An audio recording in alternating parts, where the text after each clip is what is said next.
School പ്രവൃത്തി ദിവസം തുടങ്ങി 7 ദിവസം പിന്നിടുമ്പോഴും മന്ത്രിയോ മറ്റധികാരപ്പെട്ടവരോ പട്ടികജാതി പട്ടികവർഗ വിദ്യാർത്ഥികൾക്കുള്ള ഒരു സ്കൂൾ അടച്ചുപൂട്ടിയത് സൗകര്യപൂർവ്വം മറക്കുകയാണ്.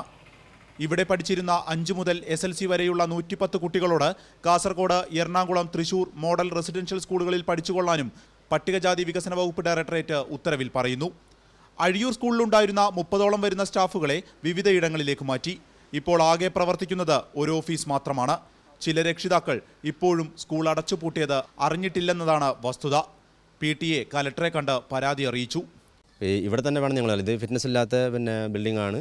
അപ്പോൾ ഇവിടെ എന്തായാലും പറ്റില്ല എന്നുള്ളത് അറിയാം. അപ്പോൾ ഏതെങ്കിലും പറ്റിയൊരു ബിൽഡിംഗ് കണ്ടെത്തിയിട്ട്, ഒരു സ്ഥാപനം കണ്ടെത്തിയിട്ട് കോഴിക്കോട് ജില്ലയിൽ തന്നെ എവിടെയെങ്കിലും ഞങ്ങളെ കുട്ടികളെ പഠിപ്പിക്കണം എന്നുള്ളതാണ് ഞങ്ങൾക്ക് പറയാനുള്ളത്.